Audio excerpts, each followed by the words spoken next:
Georgia State football set to open spring practice on March 12th. As head coach Shawn Elliott heads into his third season as the head football coach here at Georgia State. We welcome head coach Shawn Elliott into Inside Georgia State football. And, boy, time flies, doesn't it? Getting ready for your third season here at Georgia State and spring practice right around the corner. Yeah, 3 years going into the third season, it's really hard to believe, to tell you the truth. And it's starting spring practice, everything's kind of new and pretty exciting time.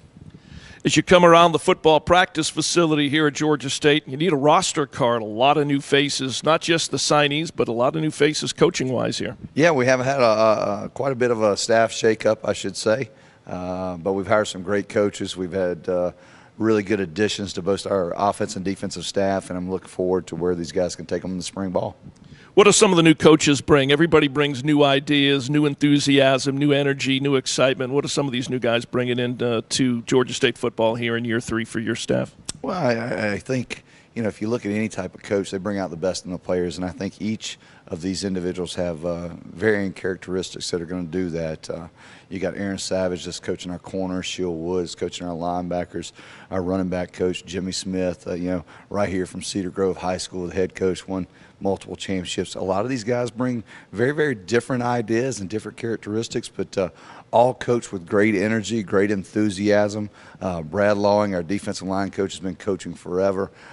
Just brings a wealth of knowledge. So the entire staff in general is really excited. Thomas Austin, our offensive line coach, is coming from Clemson. They've won multiple national championships in the last few years. So such a great time to have all that kind of wealth of enthusiasm, information to be bestowed upon our players. Well, the first new face that you brought in, if I remember correctly, is John Sisk. Strength and conditioning, and everybody knows a lot of the work gets started during the off-season with those guys. Yes, because Coach Cisco in the Army, I call him, because he certainly has transformed our weight room and the amount of individuals that are working with our players now, the energy in there, the strength gains that we've seen just in I guess we're going on our 7th week of training. The strength gains is a lot of personal records in there, and that's really positive, but it comes from having a well-documented plan and then going out and executing it. He does a great job.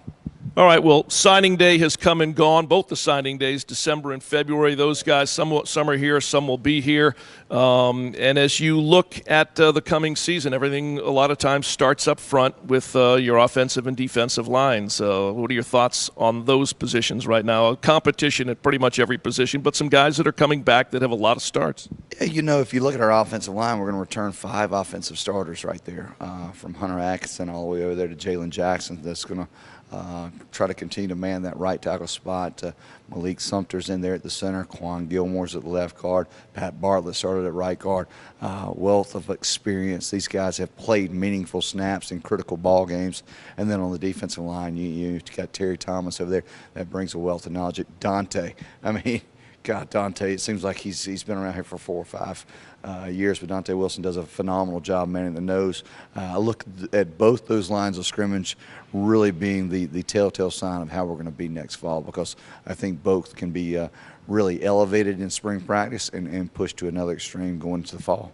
Let's talk about a couple of key areas. First of all, we start with Dan Ellington at the quarterback position. Folks that follow Georgia State football know he put up great numbers prior to coming to Georgia State, put up pretty good numbers in his first year at Georgia State. Historically, when a kid comes in from a junior college, that first year, the junior year to the senior year, how much of a jump do you normally see? Quite a bit. And to be honest with you, I thought Dan came in and did an extremely I say extremely good job, but he managed our football team. He was able to rush the football well. He didn't put us in a lot of critical turnovers, and to see him go and develop one more all season going into his final season is going to really be something to watch, because I think Dan has the work ethic. I think he has the intelligence and the mindset to go out and not only be a great leader for us, but be a phenomenal football player in his senior season here. And with all the success that Dan had last year numbers-wise, you got a brand-new offensive coordinator. You brought him in from Western Carolina, Brad Glenn. That's right. Brad Glenn and I coached at Appalachian State for 4 years. We're very, very comfortable around one another. He it was probably the first day he stepped in here and took the job. We sat down and we were calling the things that we were calling back at App over 10 years ago. And And so we're very, very familiar with one another. I understand he's got a great offensive mind. He likes to do the things that we like to do here at Georgia State and us offensively. And I think he's going to do a phenomenal job with Dan, all the quarterbacks, and just leading our offense in general. Fine coach, fine man.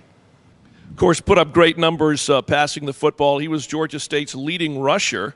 And then Trey Barnett had a bit of a breakout season, along with the kids that you brought in last year as freshmen. The running game was the best we've seen as far as a running football game, attack here since we've been playing football. Yeah, I think we averaged right about 175 yards per contest. I think Trey Barnett was the leading rusher. He had a chance to be the all-time single season leading rusher in school history, but he missed the last game with an ankle injury. We've got a wealth of talent at a running back position. Very, very critical, because we're going to run the football, and we're going to try to establish the run each and every week, and I think we have the backs to do it. Like I said, we just hired our new running backs coach, and Coach Jimmy Smith, and I think he's got some tools to go out and put in his toolbox out there and really shine. One thing we've always had here at Georgia State has been outstanding receivers, and we're now AP, life after Penny, as he tries to go on and play at the next level. And we've still got a lot of really good receivers here that have seen a lot of action. Yeah, you think of the guys that we have. You got Gentry, you got McCoy, you got Tamir Jones, you got DeAndre Champagne come back, Christian Owens. I mean, there's a lot of guys there to, I say, fill the void of Penny. But you're going to see the ball spread around quite a bit. I mean, you're going to see guys that have the ability to showcase their talents. Well, when it comes to punting the football, you've had one of the best here at Georgia State the last couple of seasons in Brandon Wright. There's no doubt about it. I taught him everything he knows. I mean, I was a hell of a punter back in my day, but now Brandon's really come in and done a great job in that punting, because we asked him to do two different styles, a rugby and then traditional directional kicks.